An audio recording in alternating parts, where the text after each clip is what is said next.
নমস্কার বন্ধুরা, আপনাদের আরও একবার স্বাগত জানাই পাবলিক ভিউ কলকাতাতে। বন্ধুরা, আজকের এই ভিডিওতে মোহনবাগান দল নিয়ে এবং ইস্টবেঙ্গল দল নিয়ে কিছু গুরুত্বপূর্ণ আপডেট দেবো। যেমন মোহনবাগান দলে যুক্ত হয়ে কী বললেন অ্যান্টোনি লোপেজ হাভাস, ইস্টবেঙ্গল ডার্বিতে এইবার কি করবে সেই নিয়ে কি বলছে ইস্টবেঙ্গল সচিব দেবব্রত সরকার, এবং সানা সিং মোহনবাগান দলে আসতে পারে কি তার আপডেট দেবো, এবং ডার্বির আগে কেন বলছি মোহনবাগান সচিব ভয় পেয়েছে।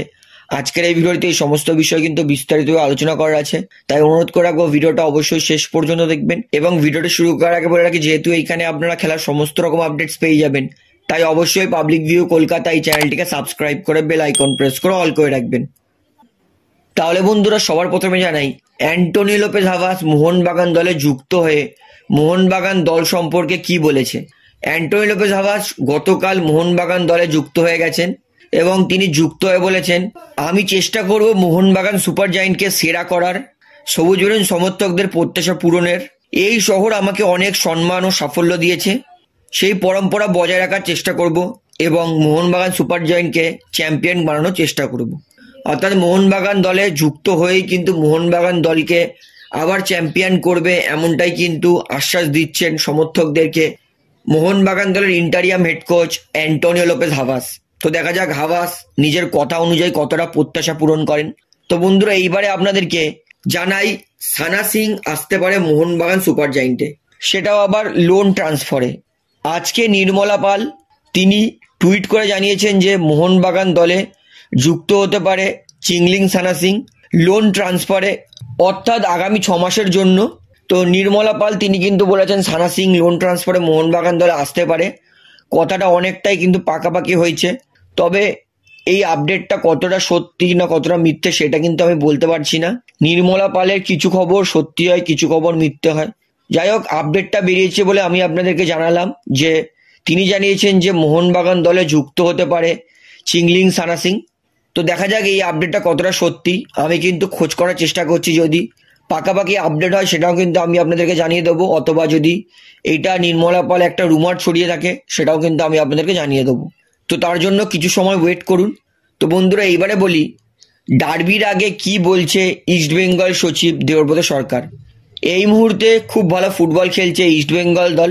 ইস্টবেঙ্গল দল একটা ছন্দে ফুটবল খেলছে।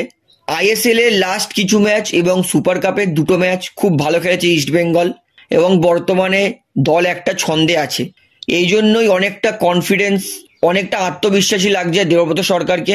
ইস্টবেঙ্গল সচিব দেবব্রত সরকার তিনি বলেছেন, ডার্বি যদি আমার দলের খেলোয়াড়রা অর্থাৎ ইস্টবেঙ্গল খেলোয়াড়রা যদি মাঠে বেশি গুন্ডামি করতে পারে তাহলে ইস্টবেঙ্গল জিতবে। তিনি বলছেন যদি ইস্টবেঙ্গল মাঠে গুন্ডামি করে ফুটবল খেলতে পারে তাহলে ইস্টবেঙ্গল জিতবে। তো তার কথা অনুযায়ী তিনি এইবারে ইস্টবেঙ্গলকে আগিয়ে রাখছেন। তো এরই উত্তরে মোহনবাগান সচিব দেবাশিস দত্ত তাকে কিন্তু কিছুটা হলেও ভীত মনে হলো। প্রথমবার ডার্বির আগে তাকে অতটা আত্মবিশ্বাসী মনে হলো না। তিনি বললেন, এই মুহূর্তে আমার দলে 7টা খেলোয়াড় ভারতের ন্যাশনাল ডিউটি পালন করতে গেছে, আর একটা প্লেয়ার আশিক কুরুনিয়ান তার চোট, অর্থাৎ 8টা প্লেয়ার নেই, এবং বাকি 3টে প্লেয়ার অর্থাৎ আনোয়ার আলীর কথা বলছেন, নামতের কথা বলছেন, বলছে তাছাড়াও 3টে প্লেয়ার তাদের ইনজুরি আছে। তিনি বলছেন তাহলে তো 11টা প্লেয়ার হয়েই গেল, যারা আমাদের প্লেয়িং 11-এ খেলে তাদের ইনজুরি আছে। তো তিনি বলছেন যে এবারে ইস্টবেঙ্গল ভালো পরিস্থিতিতে আছে, দল ভালো ফুটবল খেলছে, দলের খুব একটা প্লেয়ার বাইরে নেই, তাই ইস্টবেঙ্গল সচিব তো বলবেই গুন্ডামি করার কথা। আমাদের যদি এই মুহূর্তে প্লেয়াররা থাকতো তাহলে আমরাও বলতাম, কিন্তু যেহেতু আমাদের প্লেয়াররা নেই বেশিরভাগ এবং অনেক কিছু প্লেয়ারের চোট আছে, তাছাড়াও তরুণ খেলোয়াড়রা যা পারফরমেন্স করেছে সেই নিয়ে খুব খুশি। তাকে অতটা আত্মবিশ্বাসী না লাগলেও তিনি কিন্তু বলেছেন যে ডার্বি সবসময় 50-50 হয়, ডার্বি যে কোনো দল জিততে পারে। তবে তার কিন্তু কথা অন্যবার শুনলে তাকে অনেক আত্মবিশ্বাসী লাগে, কিন্তু এইবারে মোহনবাগান সচিব দেবাশিস দত্ত তার কথা অনুযায়ী এইটুকুনি মনে হচ্ছে যে তিনি জানেন যে মোহনবাগান এই মুহূর্তে একটু কমজোর দল আছে ইস্টবেঙ্গল দলের থেকে। তো মোহনবাগান সচিবের কথা শুনে কিন্তু মনে হচ্ছে তিনি অনেকটা ভয় পেয়েছেন। তো আপনার কি মনে হয় যে কোন দল জিতবে ডার্বি, মোহনবাগান না ইস্টবেঙ্গল, সেটা আমাকে অবশ্যই কমেন্টে জানাবেন। তাহলে বন্ধুরা, আজকের এই ভিডিওটিতে আমার আপনাদেরকে এতটাই বলার ছিল। তো আশা করি ভিডিওটি আপনার ভালো লাগলো। তো ভিডিওটি ভালো লাগলে অবশ্যই লাইক করুন, কমেন্ট করুন, শেয়ার করুন এবং বন্ধুরা চ্যানেলটি তারা নতুন আছেন সবাইকে একটা অনুরোধ করবো তারা অবশ্যই পাবলিক ভিউ কলকাতা চ্যানেলটিকে সাবস্ক্রাইব করে বেল আইকন প্রেস করে অল করে রাখবেন। ধন্যবাদ।